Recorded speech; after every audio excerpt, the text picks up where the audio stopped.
পা সাবধানে, পা সাবধানে। ফিলাডেলফিয়ার পাশের শহর কেনসিংটনে এটি একটি সাধারণ দিন।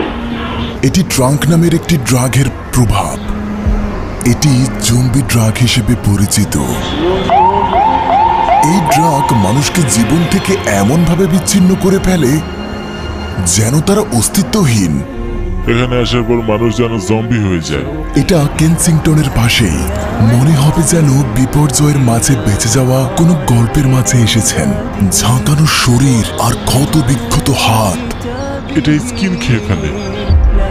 কেউই তাদের সাহায্যের হাত বাড়িয়ে দিচ্ছে না। এটি বিশ্বের বৃহত্তম উন্মুক্ত মাদক বাজার, যেটা ইউএস এর ফিলাডেলফিয়াতেই। তবে আপনি যা দেখছেন তা কেবল আসক্তি নয়, এটা একটা সিস্টেমেটিক কলাপস। এটা টানা দশক জুড়ে ভুল নীতি আর লোভী ব্যবস্থার ফল। Den Tennessee Street Dragger uppåt official lamp Fairlegend. Tranquilizers থেকে ডাকতাম ট্র্যাঙ্ক। এই খোলা বাজারে রাস্তার পাশে মাদক কেনা এবং ব্যবহার করা হয়। এমনকি তারা লুকানোর চেষ্টাও করে না। চরম দারিদ্রতা, ব্যাপক গৃহহীনতা, আসক্তি এবং মানসিক স্বাস্থ্য সমস্যা। আমেরিকার প্রতীকী কিছু সরকারি ভবন থেকে মাত্র কয়েক মিনিট দূরে, ঠিক আমেরিকার স্বপ্নের দেশে। একটি বড় মার্কিন শহরের উত্তর দিকের শহরতলিতে আছি।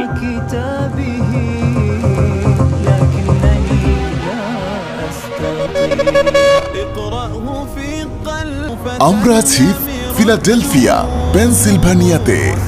ওয়াশিংটন ডিসি থেকে এবং নিউ ইয়র্ক থেকেও 2 ঘন্টা দূরে। বিশ্বের সবচেয়ে বিখ্যাত মিক্স। হ্যাঁ, এটা ফেন্টানাইলের সাথে মিশে আছে। নানা জায়গা থেকে মানুষ এখানে মাদক নিতে আসে। তারা তাদের থেকে বেশি টাকা নেয়। একবার তারা আসক্ত হয়ে গেলে তারা এরকম হয়, ভাবে আচ্ছা কেনসিংটনে গিয়ে আমরা কম দামে কিনতে পারবো, আর তারা এখানে আটকে যায়। ওরা ওখানেই থাকবে, আর কতদিন থাকবে আল্লাহই জানে।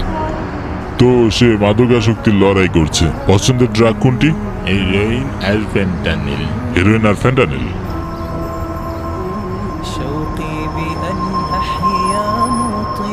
মানে মৃত্যুর ঝুঁকি জেনেও মানুষ কেন এটা নেয়? আমার ব্যক্তিগত মতে আমি বিশ্বাস করি তারা এটি বিষণ্ণতার কারণে নেয়। আমেরিকায় তারা যেসব কষ্ট আর ট্রমা নিয়ে বেঁচে আছে, মানুষ সেটা থেকে পালাতে চায়। আমেরিকার একটি মানসিক সমস্যা আছে যা আমরা গুরুত্ব দিই না। এর চিকিৎসা হয় না। হয়তো তারা শিশু অবস্থায় দূষিত হয়েছিল অথবা আহত হয়েছিল। মা হয়তো মাদকাসক্ত ছিল, বাবা তাদের যত্ন নিতেন না, তাই তারা মাদক ব্যবহার শুরু করে। এটা যেন পিস্তল নিয়ে নিজের মাথায় শুট করার একটা বিকল্প। আমার টাকা প্রভাবে আছে।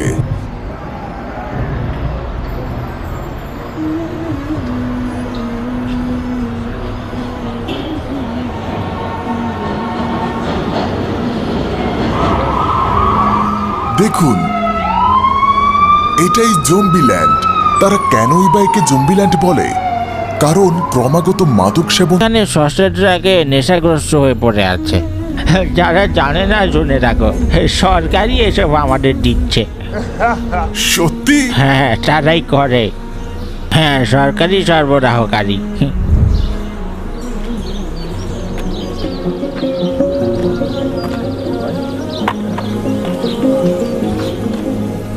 ফেলে দেওয়া সিরিঞ্জ আর ক্লান্ত দেহের মধ্যে হাজার হাজার বিস্তৃত আত্মার মিথ্যা গল্প।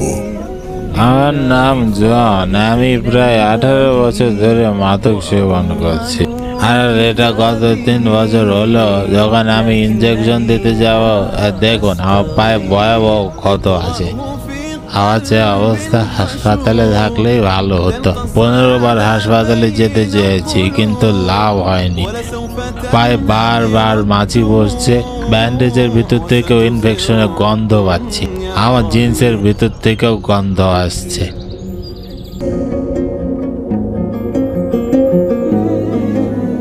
চ্যানেলটি সাবস্ক্রাইব করুন এবং কানাডা থেকে পরবর্তী পর্বের জন্য আমাদের সাথেই থাকুন।